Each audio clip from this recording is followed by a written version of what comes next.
Primera de Pedro 1, 14 al 16. Vamos a leer ahí. Dice así: como hijos obedientes, no se conformen a los deseos que antes teníais estando en vuestra ignorancia, sino así como aquel que los llamó es santo, sed también vosotros santos en toda vuestra manera de vivir, porque escrito está: sed santos porque yo soy santo. Hay muchos versículos similares a este en la Biblia, donde Dios nos invita a la santificación o a ser santos. ¿Y qué significa esto? Bueno, cuando una persona se bautiza, ahí se cumple lo que la Biblia enseña como la justificación. Es decir, yo comienzo una vida nueva en Cristo porque entiendo que fui perdonado de todos mis pecados de mi vida anterior a ese momento, y entonces ahora decido vivir una vida nueva siendo un discípulo de Jesús y siguiendo su ejemplo. Y ahí cuando soy bautizado, luego que salgo del agua, comienza automáticamente el proceso de la santificación, que es esto que acabamos de leer. Es no conformarme a como yo vivía antes cuando ignoraba la Biblia y ser santo en toda mi manera de vivir. La palabra santo significa apartado para algo especial. Si lo llevamos al plano práctico sería, en palabras de Jesús, estamos en el mundo, pero no somos del mundo. Es decir, vivo en un mundo donde hay pecado, donde me ofrecen cosas que van en contra de la Biblia, pero el cristiano es como el salmón, va en contra de la corriente en todo eso. Entonces yo decido ser santo porque quiero vivir no como vive la sociedad sin Dios, sino quiero vivir mi vida de acuerdo a lo que dice la palabra de Dios. Y ese desafío, ese estilo de vida, es el llamado que Dios nos hace a ser santos en un mundo de pecado. Por eso la frase de esta mañana, que quisiera que quede grabada en nuestra mente, es esta: Dios me llamó a ser santo. Dios me llamó a que en toda mi manera de vivir, como dice el texto, yo pueda ser santo. Entonces, teniendo en cuenta este detalle, quisiera que esta mañana pudiésemos hablar de entre toda la manera de vivir que uno podría pensar, quisiera tocar por lo menos 3 aspectos en donde puede ser que necesitemos la santificación. Y los temas que voy a tratar son un poquito sensibles, lo cual quiero darte la tranquilidad o intentar darte la tranquilidad de no herir ninguna susceptibilidad, de no herir ninguna sensibilidad, porque lo que vamos a hablar está en la palabra de Dios y son temas que son importantes tratarlos. Las 3 cosas que vamos a hablar son sobre la política, cómo debe un cristiano manejarse en relación al tema de la política, cómo debe manejarse un cristiano en relación a la vestimenta y al adorno exterior, y cómo debe manejarse un cristiano con el tema del vocabulario. 3 cosas que de alguna u otra manera a todos nos afectan porque están dentro de la sociedad, dentro de nuestra forma de vivir, y que quizás Dios puede estar desafiándonos a santificarnos aún más. Entonces, el primer punto, que habla la Biblia acerca del tema política. Después que termine el sermón, vamos a estar compartiendo un archivo, un enlace por el grupo de la iglesia, por el grupo de WhatsApp, donde ustedes van a poder leer con lujo y detalle cuál es la postura de nuestra iglesia frente a este asunto. ¿Sí? Los invito a la tarde o en la semana a leer ese artículo. Yo voy a mencionar algunas cosas simplemente. En la Biblia encontramos en Romanos 13:1 que dice que debemos someternos a las autoridades superiores, es decir, respetar a los gobernantes. Algunas versiones dice directamente a los gobernantes. Porque no hay autoridad sino de parte de Dios y las que hay por Dios han sido establecidas. El cristiano, a través de la Biblia, es llamado a respetar a las autoridades gubernamentales. También en Tito 3:1 dice: recuérdales que se sujeten a los gobernantes y autoridades, que obedezcan, que estén dispuestos a toda buena obra. Bíblicamente vemos que el cristiano es llamado a obedecer las leyes gubernamentales. Jesús, cuando habló sobre este tema, dijo: dadle al César lo que es del César y a Dios lo que es de Dios. Y las personas que esperaban una respuesta distinta a la de Cristo, una respuesta de decir pónganse en contra del gobierno, Jesús mencionó estas palabras y por eso la gente se maravilló, se sorprendió, porque esperaban que Jesús revolucionara el gobierno de Israel y sin embargo eso no pasó. Santiago nos habla acerca del tema de la lengua y dice que con ella bendecimos al Dios y Padre y con ella maldecimos a los hombres que están hechos a la semejanza de Dios. De una misma boca proceden bendición y maldición. Hermanos míos, esto no debe ser así. Fíjense que bíblicamente encontramos que el cristiano debe obedecer las leyes gubernamentales. El cristiano debe estar sujeto a esas leyes. Ahora, hay una salvedad en la Biblia, que está en Hechos 5:29, donde dice que es necesario obedecer a Dios antes que a los hombres. Entonces, el cristiano obedece las leyes gubernamentales siempre y cuando esas leyes no estén por sobre la palabra de Dios. Entonces, somos llamados a respetar. Y no solamente a respetar las leyes, sino también a respetar a quien está de turno como gobernante, porque el texto de Santiago es bien claro. Yo no fui llamado a maldecir, a criticar, en criollo diríamos a cuerear al que está de turno en el gobierno, aunque no me guste lo que esté haciendo. Sí, yo puedo manifestar mi desagrado, pero hay formas de hacerlo. Una es una forma respetuosa y otra es ya utilizando la violencia o las malas palabras o una forma despectiva.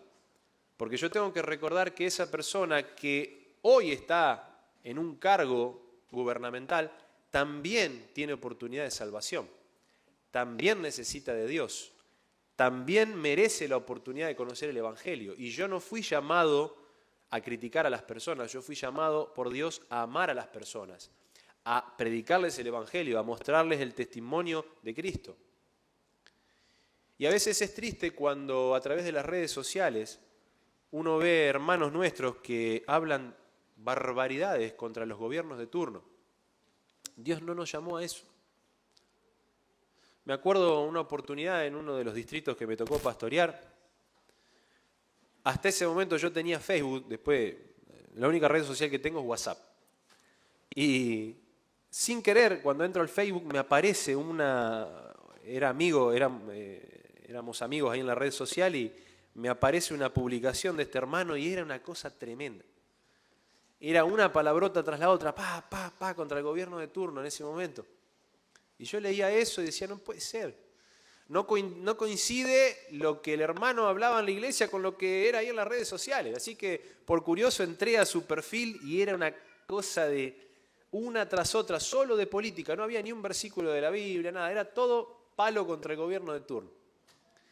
Dios no nos llamó a eso. ¿Podés estar en desacuerdo? Sí. ¿Se puede manifestar ese desacuerdo? Sí. Pero la forma, con la misma lengua con la que bendecimos a Dios, maldecimos a los hombres, eso no debe ser así. Ese es el llamado que Dios nos hace. Ahora, cuando nosotros pensamos en quien gobierna, en este caso vamos a poner el ejemplo de Argentina, cuando vos pensás en el gobierno de turno que hay, yo no pongo mi fe y mi confianza en el gobierno de turno. La Biblia dice que Dios es quien cambia los tiempos y las edades, quita reyes y pone reyes. Dios está al control del mundo.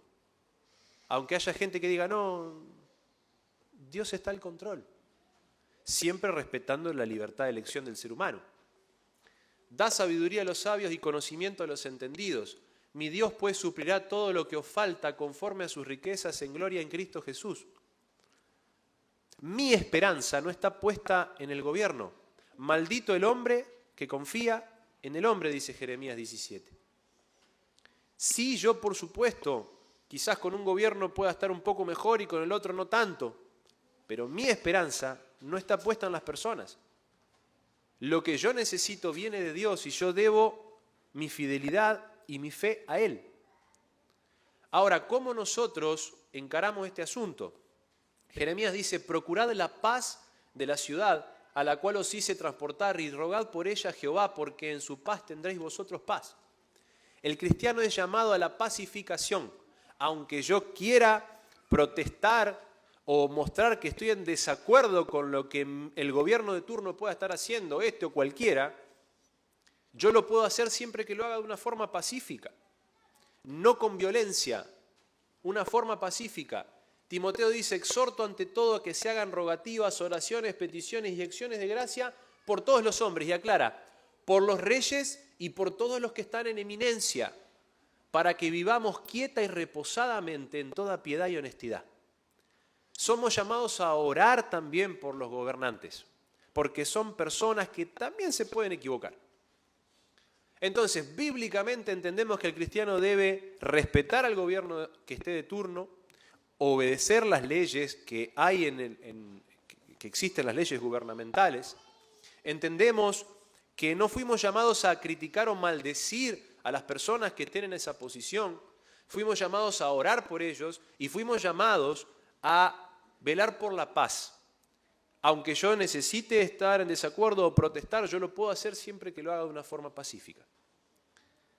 Y el espíritu de profecía, ampliando esto, habla con respecto a las votaciones o a las elecciones y dice, ¿creen que es correcto votar por la elección de hombres temperantes para los cargos administrativos de nuestra ciudad, en vez de correr el riesgo por su silencio de que se elija personas intemperantes para esos puestos? El cristiano tiene el derecho y la facultad de votar, y cada vez que vamos a votar, cuando hay elecciones, deberíamos hacerlo a conciencia, pensando en qué es lo que sería mejor para nosotros, y hacerlo con oración, por supuesto, para que Dios nos dirija y elegir lo que sea mejor para nuestra comunidad. Igual que esta cita que está en Obreros Evangélicos y dice, cada persona ejerce una influencia en la sociedad. Cada persona. En nuestro favorecido país, cada votante tiene voz para determinar qué leyes regirán la nación. ¿No deben esa influencia y ese voto ser echados del lado de la temperancia y de la virtud? Fuimos llamados a votar a conciencia, a elegir a conciencia. Entonces, cuando nosotros pensamos cuál es la postura del cristiano frente a la política, esto que acabamos de ver. A esto fuimos llamados. Todo lo que sea fuera de esto no tiene que ver con la santificación. Todo lo que sea fuera de esto no tiene que ver con la manera en cómo Dios te llamó a vivir en esa vida nueva que elegiste a partir de tu bautismo.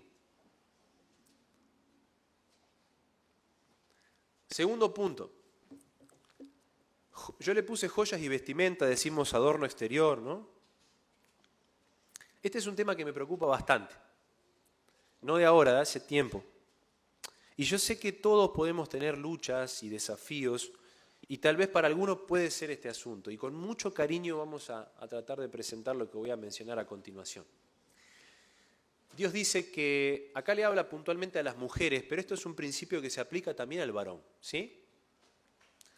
Que las mujeres se vistan de ropa decorosa con pudor y modestia. Ahí está el principio, ¿sí? No con peinados ostentosos, ni oro ni perlas, ni vestidos costosos, sino con buenas obras como corresponde a mujeres que profesan piedad.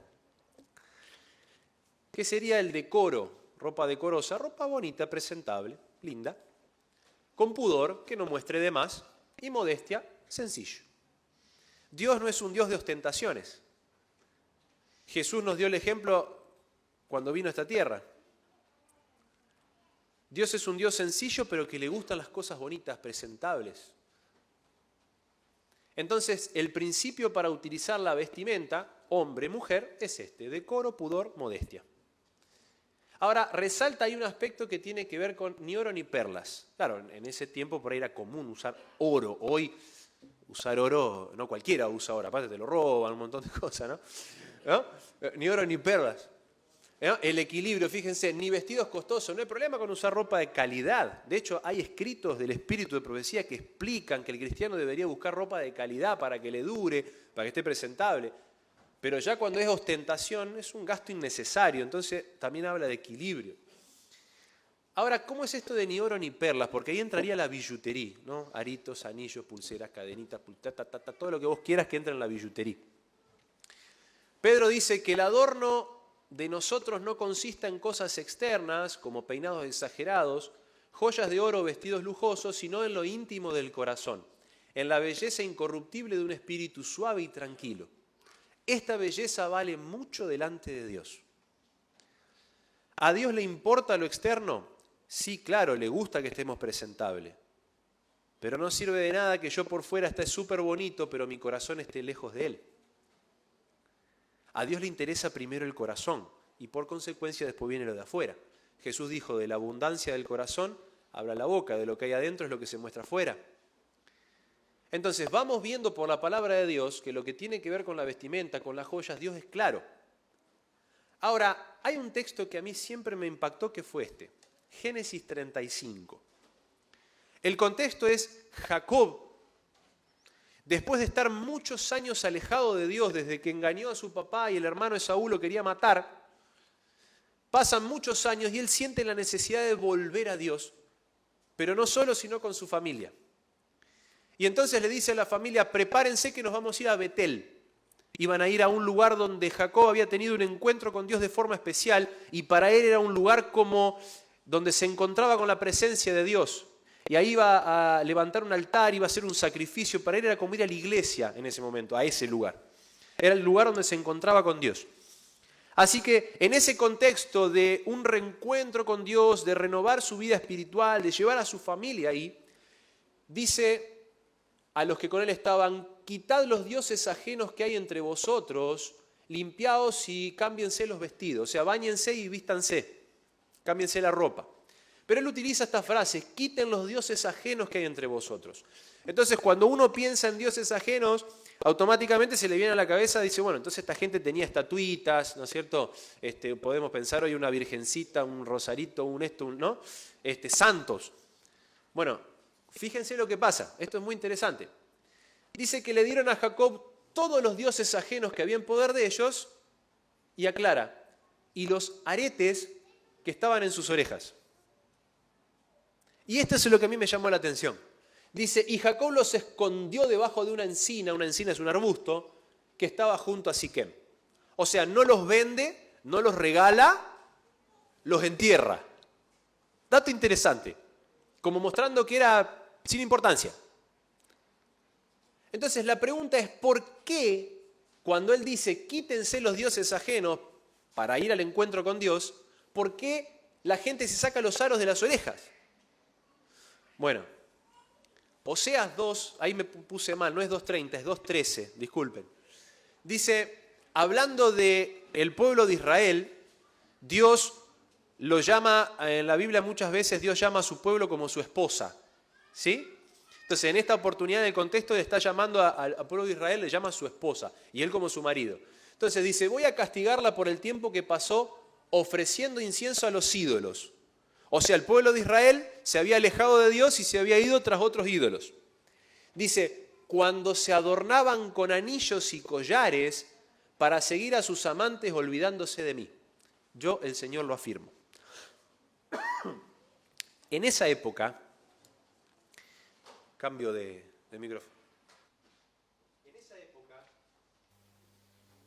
la gente utilizaba los adornos exteriores para representar a quien adoraba. Es decir, si yo adoraba al dios, vamos a poner un ejemplo, Moloch usaba cadenita. Y eso me representaba al dios a quien adoro. Si yo adoraba al dios Dagón, por decir, estoy inventando, ¿sí? Solamente para dar un ejemplo, usaba entonces aritos. Y así con cada deidad. Entonces, cuando yo andaba por la calle, yo no necesitaba decir que adoraba al dios Moloch, porque la gente cuando me veía con la cadenita, ya sabía que eso representaba a ese dios. Yo no necesitaba decir que adoraba al dios Dagón, porque cuando la gente me veía con los aritos, sabía que yo adoraba a ese dios. Ahora, si la gente veía a alguien por la calle que no llevaba ningún tipo de adorno exterior, entonces quería decir que yo adoraba al Dios de Israel. Es decir, el uso de lo externo, de la billutería, hasta incluso de la ropa, representa a quién adoro. Entonces, si yo adoro al Dios de Israel, el Dios de Israel me dice, no es necesario ninguna de estas cosas.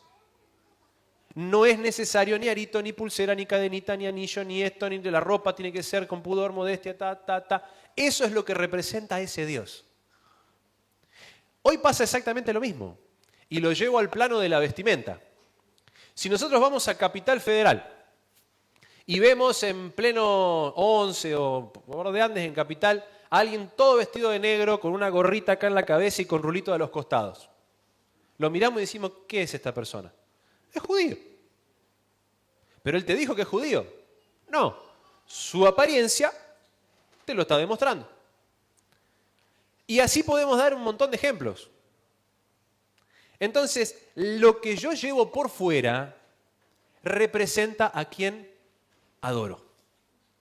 El Dios que yo adoro, como adventista del séptimo día, me dice que no es necesario las joyas, la billutería, ostentación, etcétera, etcétera, etcétera. Por eso cuando Jacob le dice a la familia, vamos a ir a adorar a Dios, vamos a ir al reencuentro con Dios, quítense todo eso que no es necesario. Y fíjense al punto de que no es necesario que ni importancia le da, lo entierra abajo de un arbusto allá por el desierto y vaya a saber a dónde. A ese punto llega para Dios estas cosas. Pero también es entendible que por ahí para una persona puede haber sentimientos cuando se encuentra con Dios y conoce el Evangelio y llega a la palabra de Dios y se encuentra con esto, puede haber sentimientos detrás del uso de esa billutería porque te lo regaló tu mamá, tu abuela, tu papá. A mí me pasó eso. Cuando yo era preadolescente, mis padres me dieron una cadenita que me había regalado mi abuela antes de que yo naciera. Entonces había mucho sentimiento detrás de esa cadena, una cadena bañada en oro. Y un día me encontré con estos textos y entendí que Dios no me lo pedía y me costó mucho.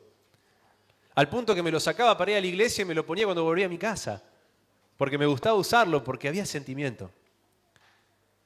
Y un día un pastor predicó sobre este tema y dijo así: no seamos hipócritas en nuestra vida espiritual. Y para mí fue palo.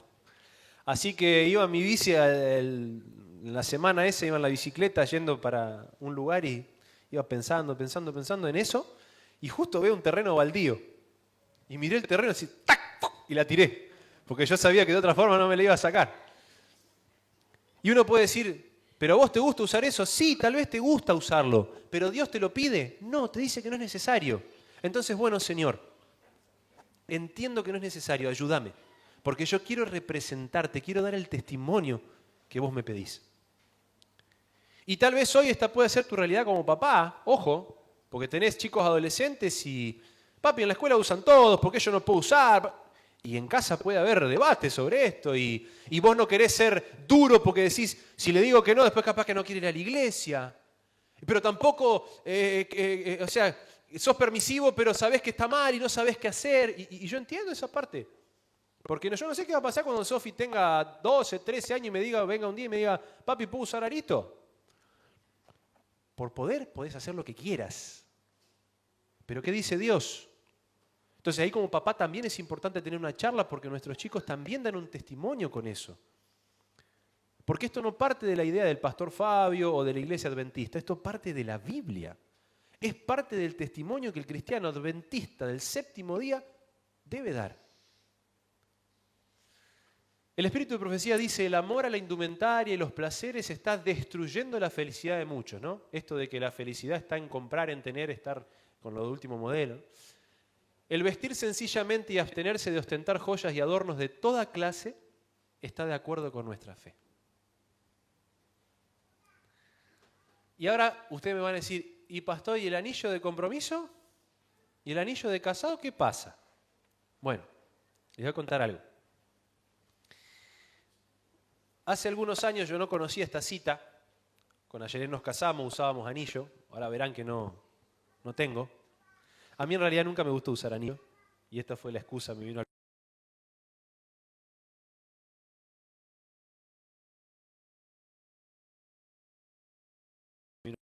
Cuando casamos a alguien no bendecimos anillos. No se bendice anillos. Porque los anillos entran como parte de las joyas. Que un pastor lo haya hecho, bueno, allá cada pastor, ¿no? Pero la postura de la iglesia es esa. Ahora, esta cita habla de este tema y da justamente un detalle que es muy importante para evitar el juzgamiento en este punto. Fíjense, la cita dice, algunos se han preocupado con respecto al uso del anillo de compromiso y les parece que las mujeres debieran amoldarse a esa costumbre. Todo eso es innecesario, dice Dios. ¿Sí? Lo del anillo de compromiso es innecesario. Tengan las mujeres el eslabón de oro que vincula su alma con Jesucristo. Un carácter puro y santo, el verdadero amor, la mansedumbre y la piedad que son los frutos producidos por el árbol cristiano, y su influencia estará segura en cualquier parte. ¿Por qué dice esto? Porque hay gente que cree que para evitar que otras personas se le declaren o se le acerquen con otras intenciones, dice, el anillo ahuyenta, ¿no? Y yo te puedo responder que conozco tantos con anillos que les gusta que vengan los otros, que, ¿sí? El que les entienda, ¿no? El anillo no cumple la función de ahuyentar, no tiene un poder para alejar a los... ¿No? No pasa eso.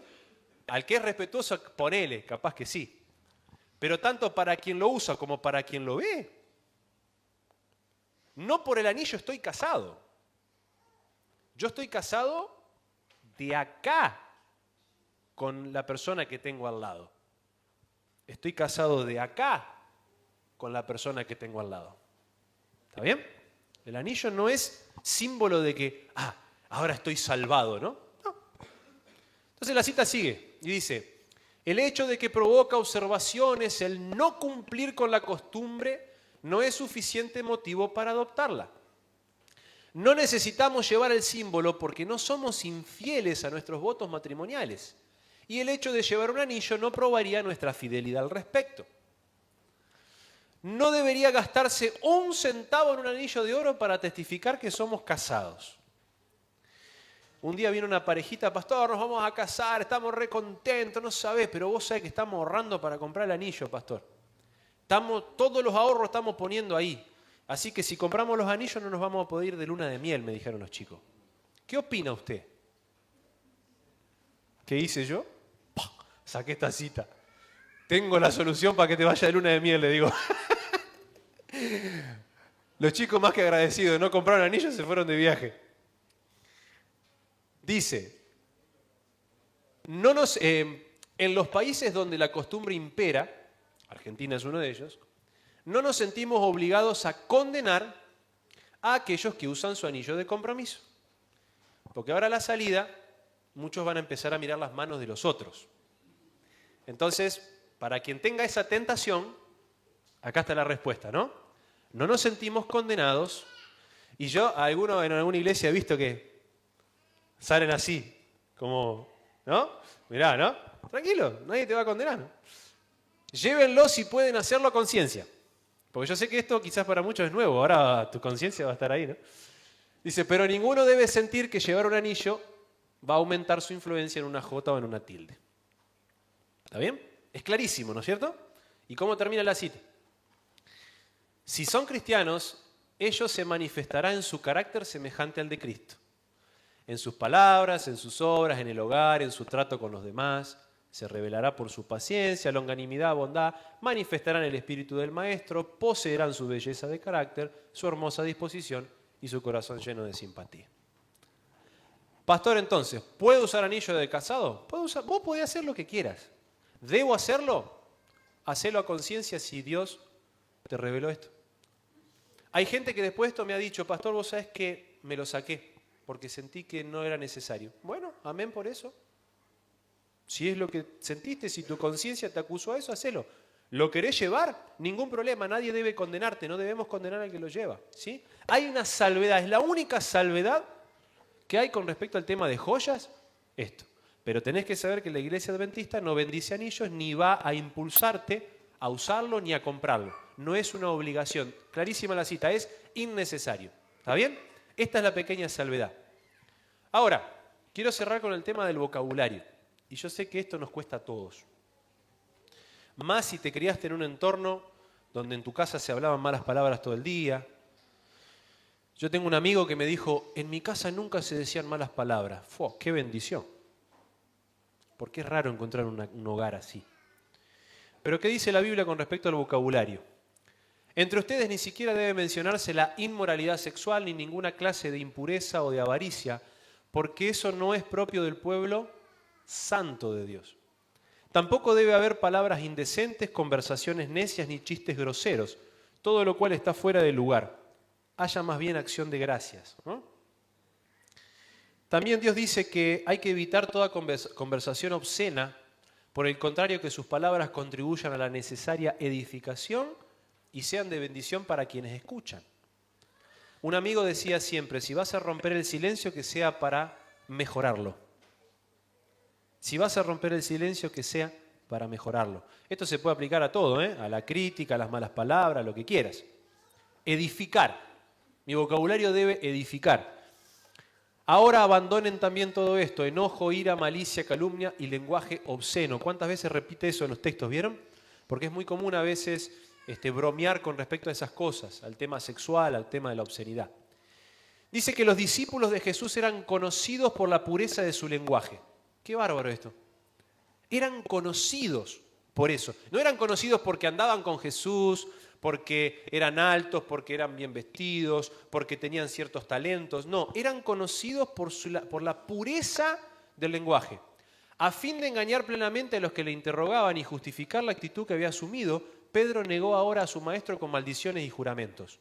Esto es tremendo. Si ustedes se acuerdan la historia de Pedro cuando niega a Jesús, ¿se acuerdan que lo negó 3 veces? Bueno, las 2 primeras veces lo negó sin decir malas palabras. Cuando la tercera vez lo vuelven a incitar, él la tercera vez niega, pero ahora no solamente lo niega, sino que dice malas palabras. Entonces, cuando la gente escuchó esas malas palabras y esos juramentos, dijo, no, este no es discípulo de Cristo. Porque como eran conocidos por la pureza de su lenguaje, dice, el discípulo de Cristo no puede hablar así. Es tremendo. ¿A qué punto Dios nos invita a poder santificarnos? Y repito, esto nos cuesta a todos. Es algo que se debe orar, trabajarlo mentalmente. ¿Y ahora? Dice el nene, ¿no? ¿Y ahora? ¿Se acuerdan del versículo? Primera de Pedro decía que fuimos llamados a ser santos en cuanta de nuestra manera de vivir. En toda. También incluye estas cosas. Y ahora te pregunto, si Dios te llamó a ser santo, si Dios me llamó a ser santo, ¿cómo está esa santificación en el tema política, vestimenta y joyas y vocabulario? Y yo sé que podemos hablar de muchas cosas. Yo solamente hoy por cuestión de tiempo traje esto. Pero yo quiero invitarte, si sentiste que en algún punto de tu santificación, de tu desarrollo espiritual, algo de esto te tocó la conciencia, esa es la voz del Espíritu Santo que te está hablando esta mañana. No el pastor Fabio. Es Dios a través del Espíritu Santo que te está llamando a santificar ese aspecto. Porque Dios sabe que cuando vos santifiques ese aspecto, vas a poder ser de testimonio para otros. ¿Es posible cambiar? ¿Es posible mejorar? ¿Cuesta? Sí, porque la cultura, la educación, las costumbres, el contexto, el estrés, etcétera, etcétera, etcétera, tienen mucha influencia sobre estas cosas. Pero ya viste bíblicamente lo que Dios espera de vos.